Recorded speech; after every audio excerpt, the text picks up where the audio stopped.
Hey guys, welcome to a brand new video on my channel, Meg's Movies. If you are new to this channel, this is basically where I talk to you guys about my passion for movies. This goes from collections, hauls, reviews, and to today's video, so let's get into it.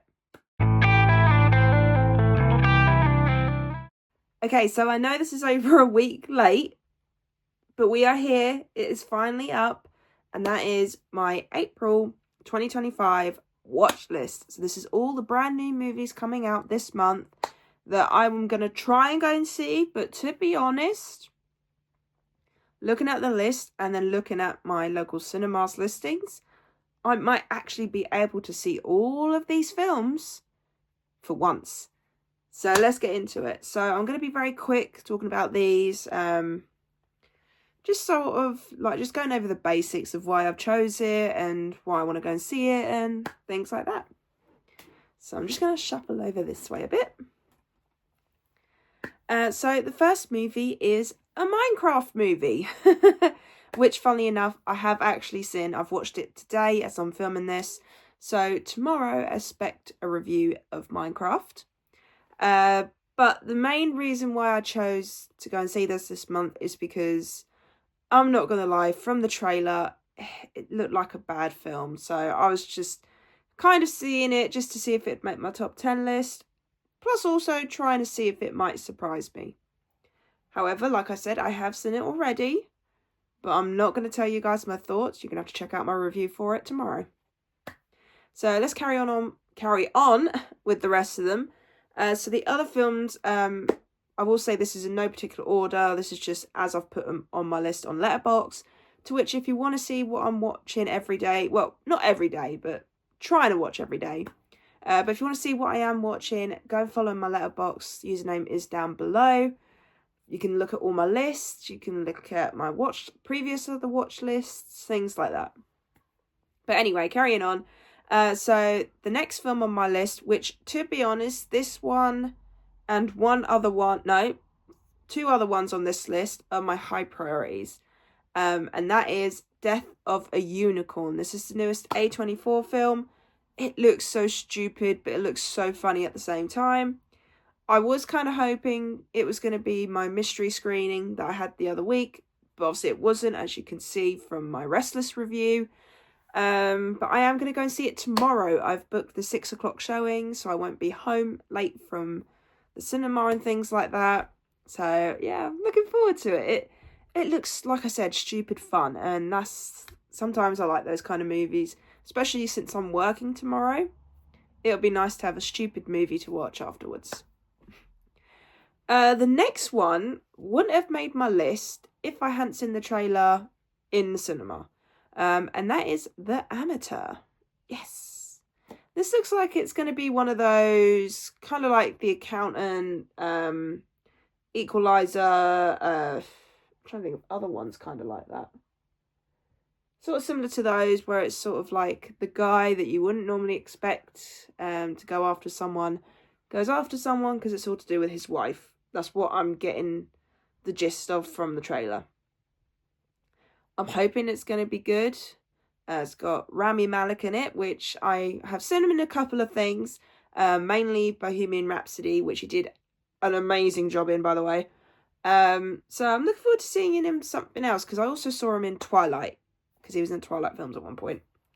But no, I'm looking forward to this because it just looks like it's going to be one of those, I don't know, it's going to be one of those typical sort of like revenge films, but it looks quite good, and it's nice to see it from the point of view of someone that you wouldn't generally think has the skills to do it. So that'd be nice. The next one is one that I really want to see, and it's because it's vampires, and that is Sinners. It's starring Michael B. Jordan.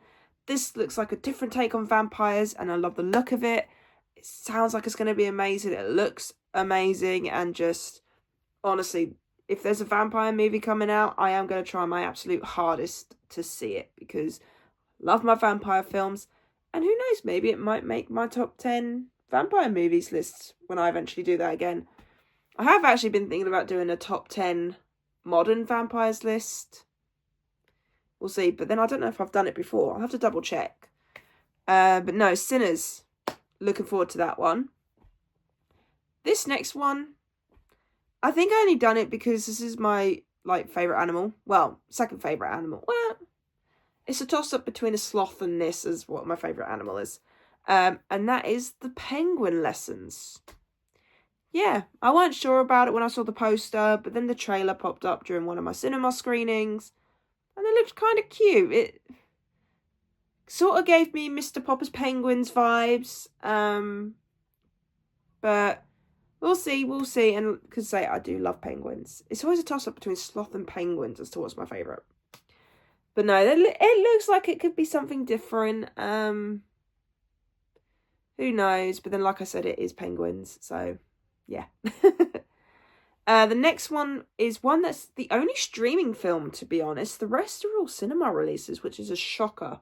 Because normally, because of my local cinema sort of having literally only 3 screens to its name, sometimes they don't show all the films. Things like Heart Eyes I still haven't been able to see that I really want to see. So things like that. And I was surprised that this month, pretty much everything on my watch list is to cinema, apart from this one. And that is Havoc. This is starring Tom Hardy. I literally only saw a brief clip of the film on Netflix, and it intrigued me. So I'm looking forward to watching it. I like Tom Hardy. He's done Venom. I still need to watch the film The Bike Riders to see him in that. But this looks like it could be fun. It might be one of those Netflix sort of action films. So we'll see. But I had to put it on this list because even that brief clip got me intrigued. So looking forward to reviewing that. This next one is the third film that I'm excited for this month. So you had Death of the Unicorn, Sinners, and now this one. And that is Until Dawn. Yes. I was going to try and play the game before it comes out. Although I don't think it comes out until the end of the month. So we'll see. But I want to see it just because it looks like it's going to be a different take on the game. I would have liked for it to play through the game, or maybe do what was it? There was a film on Netflix that did it where you can pick what option and then it showed you different sets of the film. I wish they could have done that, but at the same time, I think what they've done from the look of the trailer, it actually don't look half bad. So yeah, hence why I'm hoping to go and see it, but I'm also hoping to play the game before I go and see the film, because just in case there is any other ties to the game. I know that one of the actors plays the psychologist doctor guy in the game. I started playing it a while ago, never did finish it. I'm going to start from the beginning though and play that through. But no, Until Dawn is my third anticipated film of the month. And then to finish off the watch list, we have Drop. Now, kind of like with a couple of these films on this list, it did give me vibes of another film. And the other film I'm thinking of is Countdown, because it's all to do with your phone and there was an app on it. Whereas Drop is all about this person who's getting texts and who's basically being told they've got to kill someone to save their son. So to me, the trailers looked kind of fun. It looked a little bit different. It looked like it was going to be sort of intriguing to see where they go with it. Because, I mean, imagine sitting down at a meal and then you get a text like that. That to me is a scary thought. So, yeah, and I'm surprised. My local cinema, literally, I was checking the website the other day. I always look at the coming soon bits because I like to see what classics they're showing, when the next mystery screenings are, and Drop come up. So I am very shocked, but I'm also very happy. So hopefully, by the looks of this list, I should be able to see all the films coming out this month. So fingers crossed. But speaking of watch lists, my other ones, I still haven't watched some of the movies from those watch lists. I will do, and then when I do, I will be doing a review for them. So what I want to try and do and get into the habit of is anytime I watch a 2025 movie, whether it come out in January and I don't review it till August, or if it's out straight away and I review it straight away, things like that, I will review it. No matter how late it is, no matter how quick it is, I will be reviewing it because I want to get into the habit of doing reviews on my channel, because I love doing top 10 lists and rankings, but just reviewing movies is a nice little thing to do on my channel, and I don't do that much. So yeah, and I'm quite surprised. I think I've actually got like about 14, 15 reviews on my channel so far for this year, so more than I ever do. I'm just saying. But yeah, so I really hope you enjoyed this video. If you did, then do give it a thumbs up. And if you are new to the channel, then go ahead, hit that subscribe button and also notification bell down below to be notified when I post. And also leave me your comments and thoughts on this watch list. Is there anything else coming out that you'd recommend me to see? Is there anything on Prime coming out, on Disney Plus? Things like that. But yeah, let me know in the comments down below. And I'll see you guys next time. Bye!